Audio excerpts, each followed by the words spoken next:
So I saw this video online recently, and I felt very bad.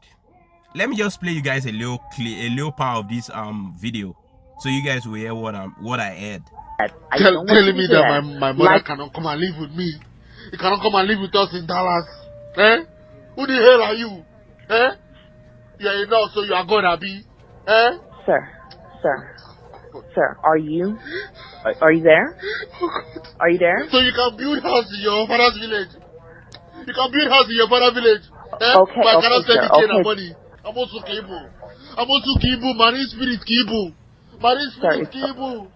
That's what you sir, are. please. You're a bitch. You are a bitch. Eh? You kicked me out of my own house. Sir, please calm down. Sir, please calm down. You want to be the Sir, man of the house, Abi? Impossible. Oh my God, request you. Oh my God, request you. Hello, sir, are you there? Please speak to me. Sir, are there any children in the house? So for anybody who has blood running through their veins and who can understand basic stuff, would really understand the sad part of this video. So this video is a video recorded by a man killing his wife because they've been having a lot of problems in the family. So there's been a lot of things happening for a very long time that we've been hearing stories about Nigerians in the UK, the US, just so many of these countries killing their wives. And I'm always wondering, why could this kind of thing be happening? Why would people who have been married for a very long time, we're not talking about people that got married like last year or 2 years, or young married people. No, we're talking about people that have been married for a very long time, probably have children and grandkids, killing each other.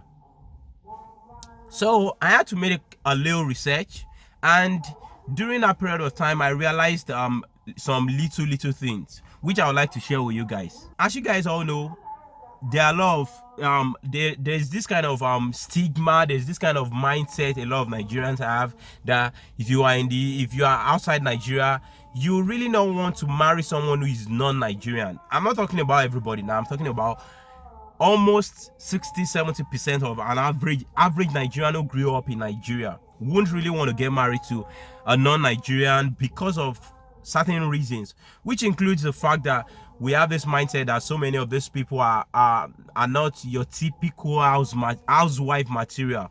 Like, they won't cook, they won't clean, they won't be respectful enough, they can even get angry at you at little things and call the police at you. So because of that, you see a lot of them coming back home, coming back to Nigeria to get a wife. Now, you guys understand how this goes. When you come back home to say you want to get a wife in Nigeria, it costs a lot of money. It costs a lot of your time. It costs a lot of emotional, just a lot of things going on. Because when you come back home, they believe you're rich and you're supposed to be responsible for a lot of things that includes your wife family, and this kind of thing. Especially people that are Igbos. It's a very common thing among them. So during this whole thing, you get married, you take your wife back to America. So many of these people are not even, so many of these women are not really like, I'm not saying they are illiterate, but maybe they don't have enough certificate to get them a job in the US. Maybe they probably study something like psychology in Nigeria or one of these courses. So when they get to America, they study nursing. The husband has to be responsible for that too. They study nursing, they'll do a lot of things like that. And nursing, to some extent, I believe, pays a lot of money in America. So you get to a point in that marriage when the husband is earning money, the wife is earning money too, maybe probably earning more money than the husband at a point in time. It will take time. To take maybe when the wife is already 30.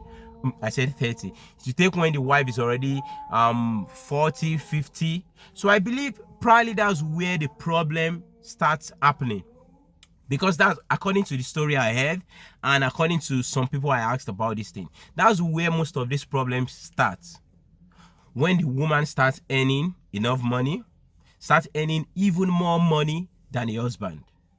And because of that, you'd there will just be some women. I'm not talking about all women. There will be a lot of contrast in the marriage. There will be a lot of differences. There will be a lot of you're not the boss anymore in the family, unlike what the husband was used to. And don't get me wrong here, I'm not trying to say it is okay for the husband to feel he's the boss in the marriage. But if you guys to consider an average Nigerian family, don't bring this kind of argument of in America. No, man, we're talking about Nigerians, and we're talking about people that got married in Nigeria. So the custom and tradition of Nigeria will still follow them to the US, which includes the fact that these people understand that we are Nigerians. The husband, to some extent, is the boss. So maybe when the wife start earning a lot of money, I'm using the word maybe now because I don't want to be conclusive, and I don't want to be this kind of person who say, oh, this is what happened, this or that, man. So the husband, the wife start earning a lot of money, and the feminist system enters the marriage. The feminist system in which the husband no longer has enough value in that marriage anymore. And not just that, the husband, some extent, even though when the wife is not being rude, or the husband must have been insecure, and there are things the wife would do before that the husband won't see anything in it, but then the wife would do it now. The husband will probably think, oh, it's because she's earning a lot of money now, she's been disrespectful, even though she's been doing those things before. So the marriage become very crazy, become turned upside down. And at that point in time, you guys know how it works in America.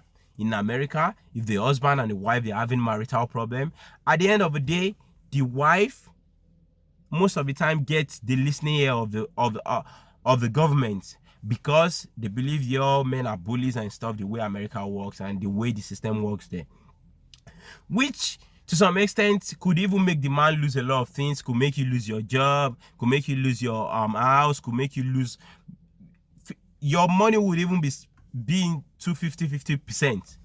So I believe so many of these men can't take this. So many of these men become frustrated, thinking about the fact that this woman that I paid a lot of money, I brought to America, I gave a lot of things, I made happy, I did a lot for our family. Because of this kind of thing now, she's about to make me lose everything I've worked for in my life. Considering the fact that these men are people in their 50s, 60s, there will be a lot of aggression, there will be a lot of craziness, there will be a lot of bad things happening, there will be a lot of leading to situations like this: suicide, murder, double suicide, double murder, suicide murder. This will be the result of people and Nigerians who get into the US and changes into America, but they still have the Nigerian in them, and they just can't take what will happen in the American system. There's no way you can still, nothing will change the fact that if you're a Nigerian, you always be a Nigerian. You have that Nigerian mindset to some extent, and going to the US and this kind of thing happening, it's just very common among Nigerians. And I believe this is one of the things that could be responsible for the mindset, the expectations from an average Nigerian man from the wife, of the expectation from an average Nigerian woman from the husband, still stays there. And if there is any kind of contrast, it becomes cheating. I don't know what you guys think about this whole thing, but that's just my own take on it. But it's really sad that this kind of thing is happening, and I hope there will be a way to actually change this kind of thing, because I think it will have to take a lot of time and awareness and understanding. But if you're out there and you're thinking about suicide or killing, man, it's not worth it, because you live the rest of your life in jail and there'll just be nothing for you on it. I hope you guys enjoyed the video and give me a like for this. All right, thank you very much. Bye.